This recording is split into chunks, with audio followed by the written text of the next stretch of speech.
as many of the people in the room here would know, your character in the novels was not meant to last. And so we didn't know that you were going to live on past season 1. So did you think that this was going to be a one-season role for you? At what point did you realize that the character was too popular to kill off? It's a lot of y'all. I'm a little nervous. No, my contract originally with HBO was for 12 episodes. It was for 1 year, and then it was understood that I would be expiring at the end of that year. Alan Ball had decided, before the show aired, he had decided that he would keep Lafayette. But he didn't tell me until the very last episode. And it was in such a cavalier way. He was like, "Nelsan." I said, "Yes, sir." He's like, "You know you're not dying, right?" I was like, "I didn't, but thanks for telling me." So, yeah. So does that give you a freedom? Because a lot of times when people read the book and then they watch the show, they have an idea of how they're hoping things are going to play out. They're attached to storylines from the book. But with you, it's like nobody knows. Yeah. I love that. Because anything can happen with Lafayette. And the fans can never have any expectations because there's nothing, I'm not in any of the books. Sometimes storylines of the other characters would anger some of the fans because they want it to be exactly how it was in the book. They want this character to be, not me. I can do whatever I want to do. How much input do you have into the costumes and the ad-libbing and some of the elements that really make your character so beloved? Oh, the baby. So I can't curse.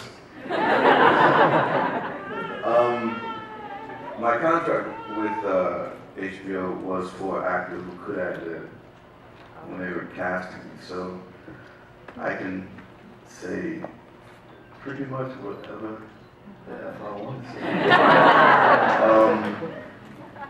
And with the costumes and makeup early on, that was a collaboration, but now they sort of found how they want Lafayette to look, so I don't have... Like they told you were getting that mohawk. No, I decided to get the mohawk. Alan Ball hated it. So he was like, "I'm cutting it off." It was a bad idea. And he was right, it was. It looked terrible on screen. It just looked like a bad wig. But now, because they sort of solidified the look of Lafayette, I don't have so much say anymore. They just tell me, "This is what you're wearing. How you gonna look?" And you just hope it's not a thong for week to week. No, that didn't go over too well with my father. So, Your father's a deacon.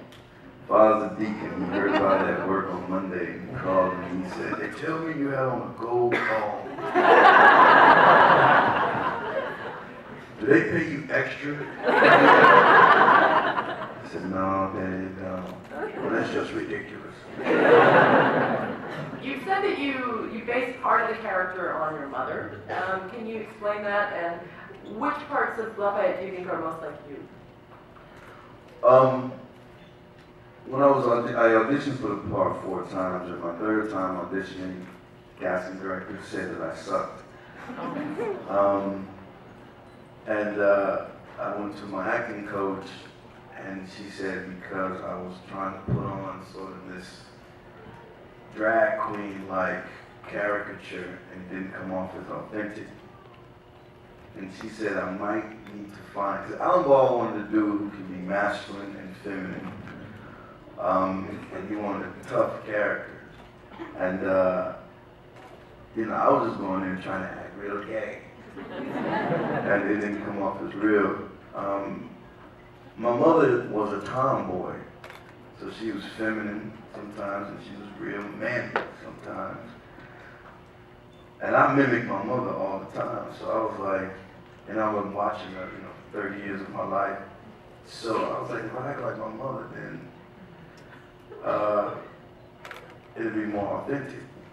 So I just took on my mother's persona which is, you know, all her sass, you know, the hair thing, even some of the masculinity of Lafayette comes from my mother. Not all the parts of Lafayette are me because it comes from my basic fabric. So we may not do, you know, we may not do the same things, and we may not be interested in the same things, but basically the humanity of Lafayette is Nelsan Ellis. So yeah. You described and introduced, you said Lafayette is a survivor. What do you mean by that? And I assume you don't just mean he survived season 1. For Lafayette to be a homosexual man who wears makeup in the South, he's a survivor. Yeah. Because in the American South, this character, I'm from the American South, and Lafayette would not exist in my town. So he's a survivor because he probably had to deal with being bullied, with violence. He probably had to deal with a whole lot. He still is who he is, proudly. The character continues to get bullied, and you've been shot, and you've been chained up, and not nice things have happened to you, and now you keep getting possessed. So as an actor, how do you train to be not one character, but like a character and another character to say, like, how does that work? Well, first of all, I just want them to make me be possessed by a dude. Why am I always being possessed by a dude?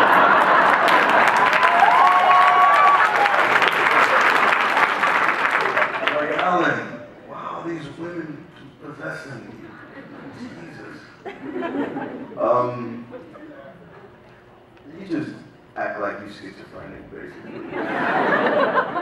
You know what I mean? Just and watch Ghost, Whoopi Goldberg and Ghost. I want to ask you about your real life relationship with Rutina, who plays Tara. Ruru. Because you guys go way back. Yeah. So tell me how you first came to know her at school, and then how did you both find yourselves on the same show? Was it like you walked into work one day and you're like, hey, awesome, yeah, I know you? No, we went to college together. And we went, Juilliard is the Juilliard drama division is very, very, very small. My class, there was only 12 people. Rutina's class had 16. So we're, you know, the whole school becomes very, very, very, very close. So we became very, very, very close. Rutina dated my best friend for a short stint in school. So we became closer because we lived together, so she was around the apartment if you come to see Jenny. I'm part vampire, I hadn't noticed the lights are off. Why are the lights going on? I did not. I think I like it. I know what the lights are. No, when I was cast first, and then Rutina heard I was cast, and then she started auditioning, and she called me, and she was like, I'm auditioning for Tara for you know, for True Blood. I was like, well, I hope you get it. You're good at it. And then it was down to her and the woman who got the part originally. Rutina couldn't come to California to audition because she was doing a play in New York at the time. So she lost the part to another woman who, we shot the pilot with her, and then HBO fired her and hired Rutina. It's kind of like being the Miss Runner-Up, like at Miss Universe. Yeah. Like, you're hoping that maybe Miss Universe, something bad happens, and then you're on. Yeah, she called me and she's like, dude, they fired the chick and they just hired me. I'll see you at work next week. So do you guys have a particularly close relationship on the set, more than the other actors, or you guys goof off a lot? We do. We're probably the closest in all of I think me, Rutina, and maybe Sammy, or Sam. Well, then why didn't he just like leave you today if you're that close? Things happen. We're all to make a movie. So who's the big prankster on the show, on the set? Alexander. Have you been pranked? I have not been pranked because I don't work with him that much, but he's a goofball. He's a goofball from what I understand. I love working with him because he's so fun to work with. I would dare say Ryan too. Ryan and Alexander are the two goofballs. Now, because the show now has so many different storylines, there's a lot of actors on the show that you don't necessarily have a lot of scenes with, or you don't necessarily work with all the time. Are there characters that you wish that you had more interaction with, or people that you wish you got to know better? Well, originally the first 3 episodes, we all worked together a lot. The show wasn't that big. And I just want to harken back to those days because this show is so big. I don't even feel like I'm on True Blood. I feel like I'm on another show. Because I'm not working with anybody except for guest leads. I wish I could work with Regina more. I wish me and Alexander and me and Ryan have such fun working together, particularly me and Ryan because we both ad-lib a lot. Joe, I want to work with Joe even though he's 10 feet tall. Like looking at his crotch every time. Your dad would ask, do you get paid extra for that? He's so tall. We had to do a scene to where I had to push him. And so I ran up and I pushed him and then I fell. I was like, Joe, work with me. Yeah. Can you act like I have some strength? Move when I push you. Were you happy when you finally got a superpower? You're like, ooh, I get something now. Kind of. Oh, shit.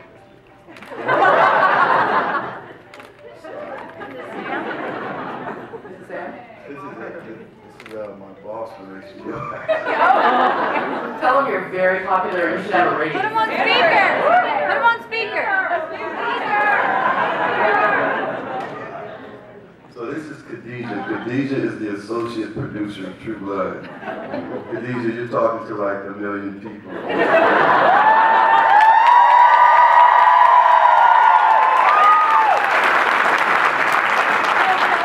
I called Khadijah to get Joe's phone number because I was going to call Joe during this session. So Khadijah, are you going to pass me Joe's phone number? What'd you say?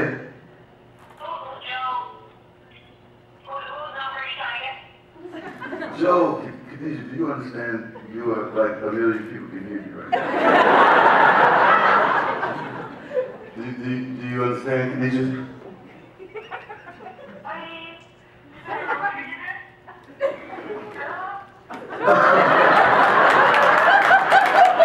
Khadijah, I said 1 million people can hear you right now.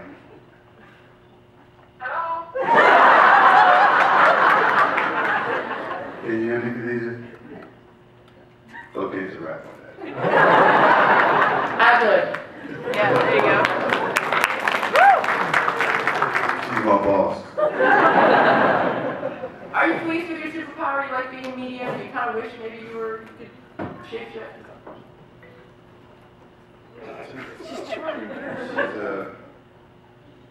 She's a producer, that's just how they act. I like the demon better than I like the, because with the demon power, I can at least do something with the vampires. With the, You can't push him over. but being possessed by women, the only thing I can do is just like, be possessed by somebody and just look crazy as a vampire. But with the demon inside me, the demon mask, the brutal mask, I can at least do something with Eric the next time it bothers me. Your character is one of the funniest, certainly on the show. You're a great comedian, great comic actor. Who are your sort of comedic actor inspirations, do you think? Robin Williams. Whoopi Goldberg. Yeah. Jerry Lewis. Did you ever do stand-up? Or no? Me, no. I'm too shy. Do you like making people laugh, though? I do. I like making people laugh and making people cry. I'm not. If I'm funny, it's purely accidental. Because I don't think I'm funny. I think I'm funny looking. I don't really think I'm funny, but Yeah, if somebody laugh from something I say, I'm like, well, yeah. But you said some things on the show that now, like, everybody says, you know this, right? Like, can you go to a restaurant and not get, like, people saying AIDS burger at you and everyone else in the restaurant being like, what the, you know? Yeah, especially with your 5-year-old. It's like, Daddy, what's that? Dude, it's just a burger. Just a burger. Like, you better tip your waitress every time. Or No, I never would have seen it become that popular.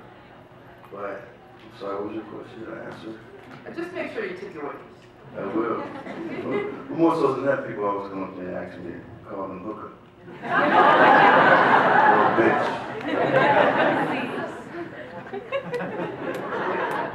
What do you call her? Bitch.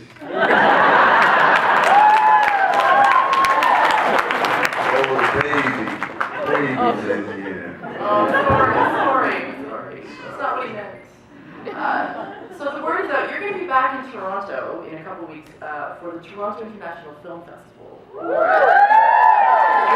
the butler will be here. No, I think it's The Reluctant Fundamentalist. Okay, I've made a mistake. Yeah, we just shot the butler. So you're in this movie called Butler, where you have no small part playing Martin Luther King Jr. Yeah, I'm playing Martin Luther King Jr.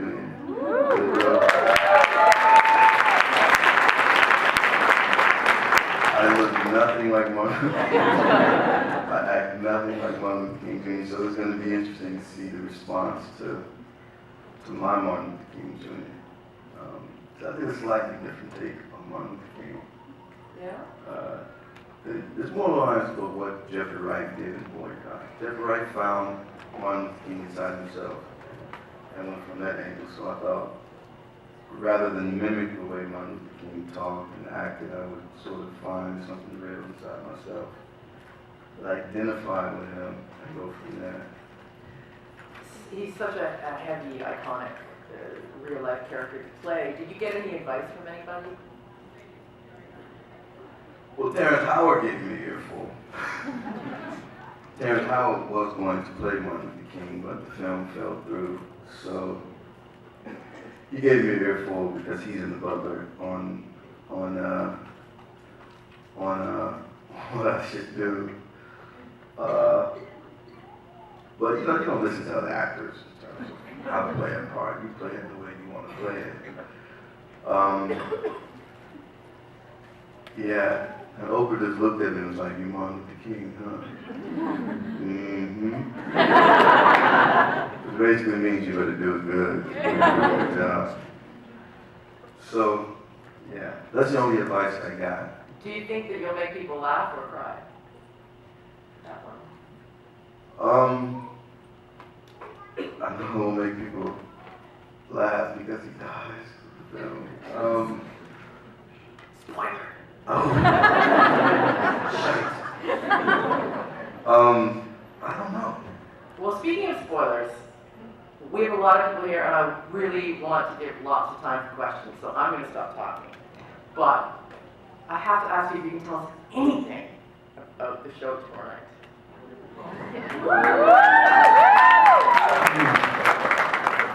A lot of people die.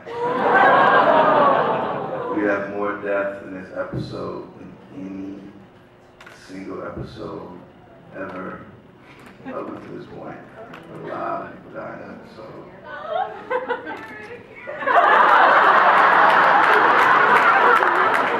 Well, we hope that you come back. We hope that you come back, right? Yeah.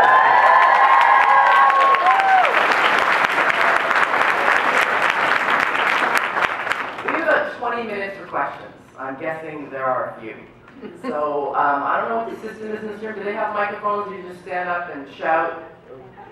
I guess I'm going to point and you're all going to shout. You mentioned that a lot of people have died just now. Can you tell us if any of them come back in any form, whether it be vampire or supernatural? Well, it's True Blood. Anybody can come back in any form. True Blood. Yeah, anybody can come back in any form. I mean, you can burn somebody to death and they'll create a wizard to come back and reform their body. Yeah, that's true, but anything can happen. There's a girl here with glasses. Yes, you. Can you stand up? Yes, huge fan. I forget my question. Okay, what books are you reading right now? If you're reading, I don't know. What books are you reading right now? This is gonna be real dorky. Dude, we're in dork central.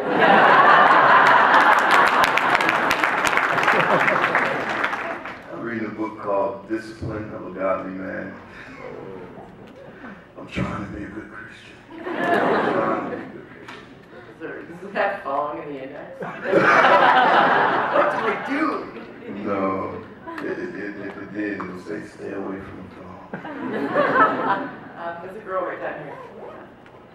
Hi, I was wondering what it was like and what your process was to play a woman and to actually like get into that mindset.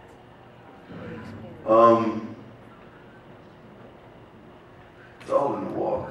I was like, if I can just get a little femininity in my hips, then maybe it'll be believable. So I try to like slightly put in a walk, because I can't talk like a woman, you know what I mean? I'm not gonna like, so I have to physically do something that's why I hate being possessed by a woman, because it's like, we're not designed to move, you know what I mean, like y'all are.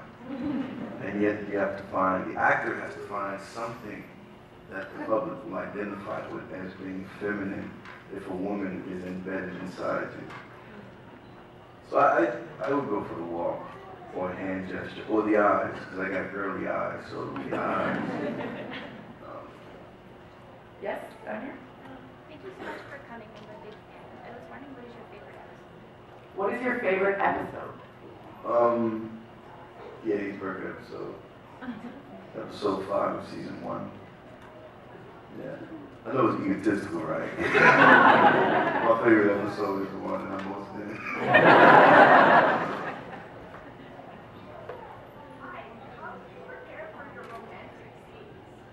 How do you prepare for your romantic scenes? Brush my teeth.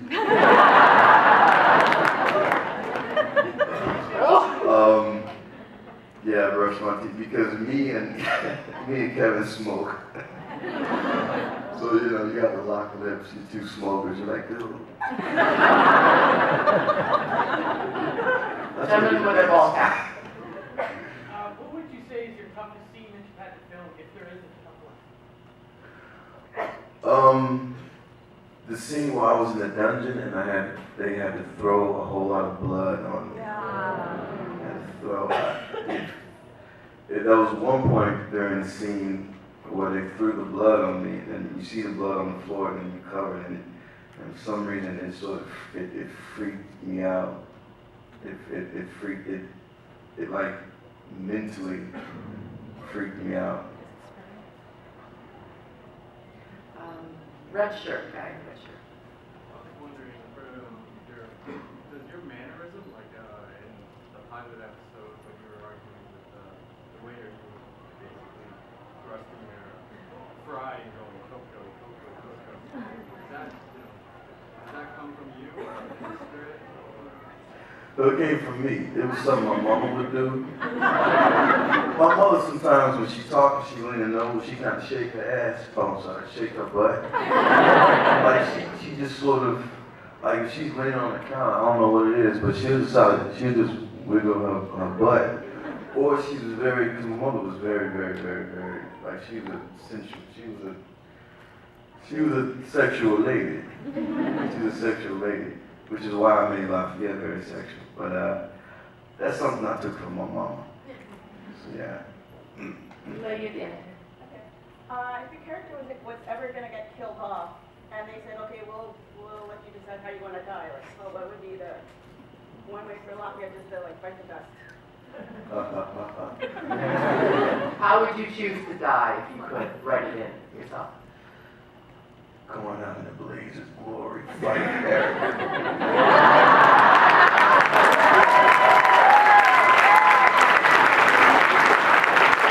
Is there anyone from way over there that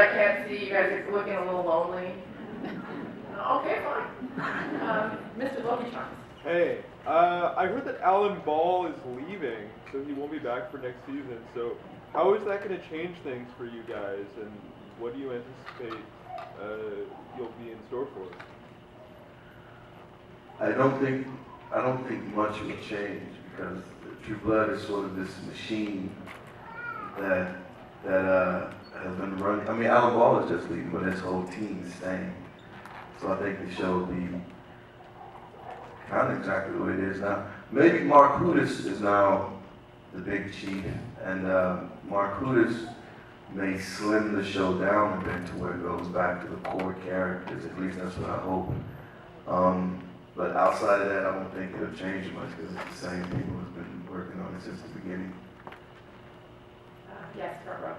If you had an opportunity to play a different character, would there be a different, character on the show that you would like to step into that role just to experience it? Sure. Yeah, you and Tara switch. I don't want to play Tara. She be going through too much stuff. That's a little too much trauma for your mama. I would want to play Ryan's character because he get a whole bunch of bad time. He get a whole bunch of bad time. I wouldn't mind that. On the exterior. What was one of your favorite scenes out of all seasons to act? To act, when I had to convince Jason to take me. That whole scene, it's one of my favorite scenes. The girl here with the ears. I have a request. I just wanted you to do something from when you were with Cookie talking with Cookie and Arlie, when you were having that conversation with her about Tara being in the thing where you're trying to do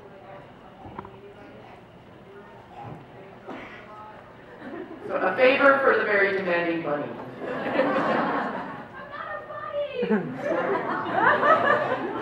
I'm confused as to what you want me to do. What do you want me to do? Say hooker a lot and talk about the freezer scene, I think. No, it was yourself and Marty back and forth. You were talking, you said something that you were saying something to Suki, but you guys were trying to be incognito about it. Ali was there and you were saying. How about you tell me what to say and I'll say. I don't remember that episode.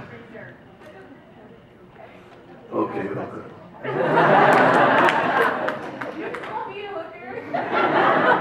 Hooker. At the very back, picture.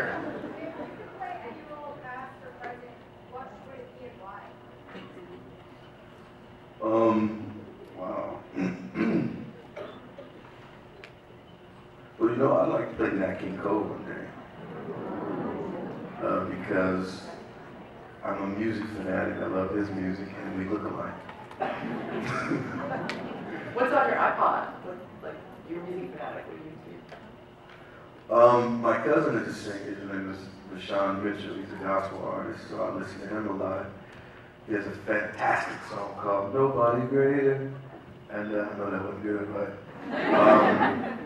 so I listen to that a lot. And it's funny because all the songs in my iPod, my son only remembers that one. We walk around singing, "Nobody straighter, nobody straighter than you." I like Kanye West. I like the Lil Trey songs. I love. What's her name? I really don't love her that much.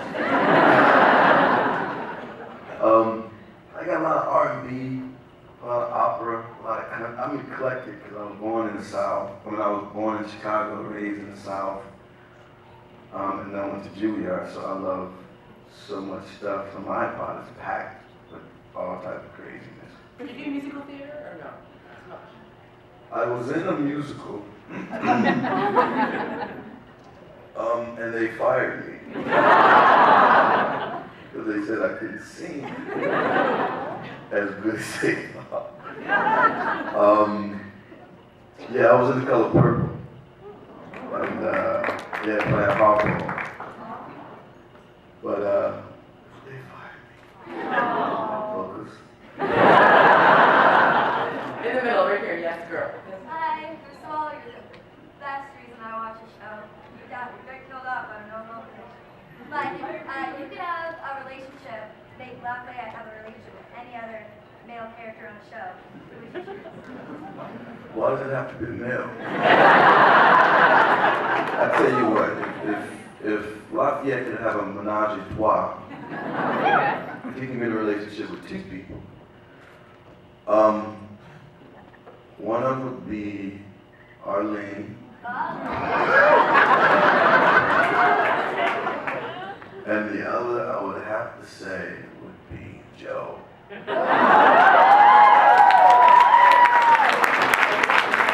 I mean, it would be interesting trying to see Lafayette climb that.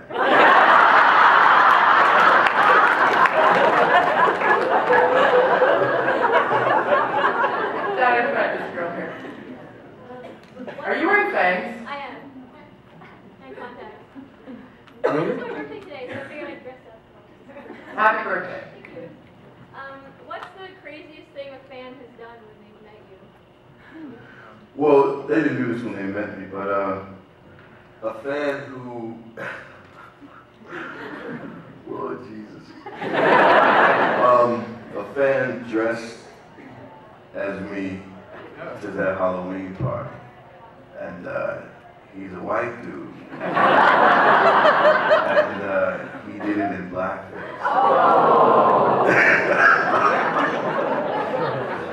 And he showed me the pictures, and he was proud of it. He was like, yeah, see, I better. And he, never mind the fact that he was in blackface. He's just like, see, and I got this belt that says bitch, and this smells all good. And I was like, you did it in blackface, homie. I mean, he had on shorts, and he had on shorts with his shirts, and he blackened out his arms, and he blackened out his legs. Listen, I was flattered by it, because, I mean, he did it because he loved the character. He just didn't know that in America. Blackface is not so good. Not so good. We have about 5 minutes left, so don't be shy. I'll try to get to as many as possible. At the back there, yes. Yes, you. Hi. For the audition, what kind of scene did you have to play? Your audition scene. It was in the first episode, the scene that I had with Tara. You probably don't remember, but I had to do that scene. And then I think there were 2 other scenes, but they were made up because at that point only 3 episodes were written, and they didn't know where they were going with the character, so there wasn't much we had to do in the audition. Yes, sir. I know that vampires and fairies can pay the bill, but I was just wondering your thoughts about zombies, aka The Walking Dead. What are your thoughts on that? First of all, I'm about to get in trouble. Are you recording this? No. Okay, well, I can't say that. Aww. He'll turn it off. Listen, all supernatural creatures are welcome on True Blood. Because chances are they're all going to be on there at some point. So yeah, it's just a matter of if they can deal with the vampires or not, since the vampires are at the top of the food chain. But they're all on there. I love The Walking Dead. I love Game of Thrones better. I love Game of Thrones. You talked a little bit about you didn't expect it last year, but when you signed the contract, you kind of ever expect this? I did not. In fact, I was worried when we sat down and had a screening of the pilot. I was like, my daddy not gonna like this. How's this gonna go over? Because at that time, it was the only vampire show. So it was like, and it was wild and crazy and doing all these unorthodox things. So I was nervous throughout the first season because I was like, there's a lot of sex, there's a lot of nudity, there's a lot of craziness, there's a lot of what people are gonna think. And I'm walking around with lipstick and eyelashes and this and that and kilts, and I was like, this is gonna be, people are either gonna love it or they're gonna hate it. So yeah, I never thought. Back row, yeah.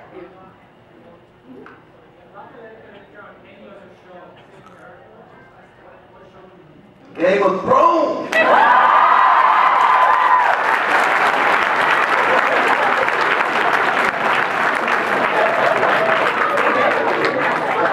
was easy.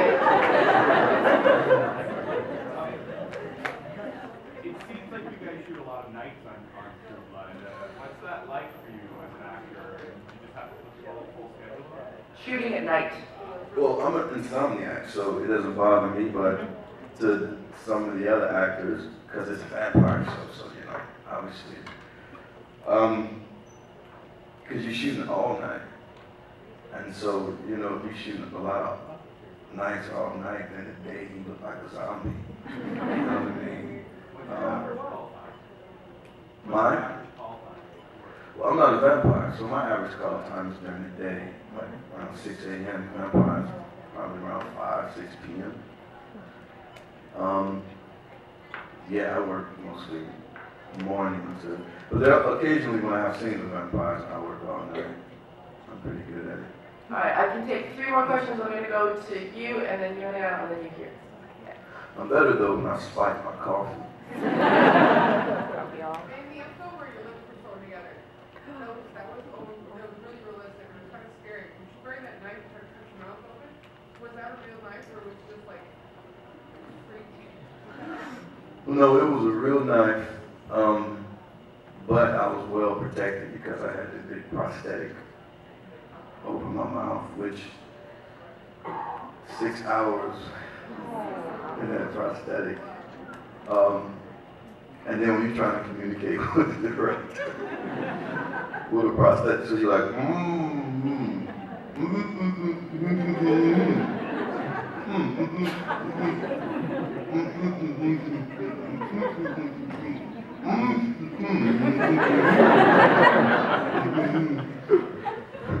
That's acting.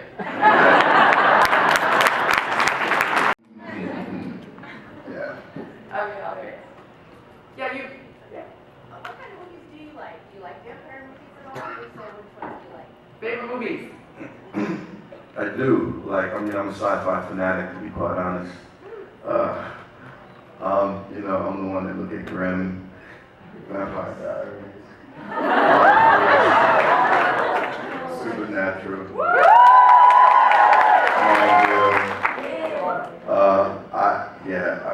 Murder. They cancel Murder. You know? They didn't? No, BBC was coming back in late this year. Late this year? Yeah. Okay. All right, last Sorry. question from down in front. Okay, so you've already talked about nudity. You seem to be one of the very, very, very few characters that has not been kind of, you know, full-on frontal nudity. I mean, for instance, Sam, it seems like the whole last season he's been naked the entire time. Like, do you kind of go around thinking like, ha, na na na na na na, you know? This is the one you're going to do frontal nudity on the show. Yeah. No. First 2 seasons I was fairly svelte. And then it dawned on me, I'm not gonna stay that way. Because I don't want to get naked. So I sort of let myself get a little loose. Because I was like, they ain't gonna have me out there with my daddy cussing me out. Naked all over TV. No, I don't envy the people that get naked. I don't. I come from, my father's side is fairly conservative Christians. They would not appreciate it all on TV naked. Thank you all for coming. Nelsan Ellis.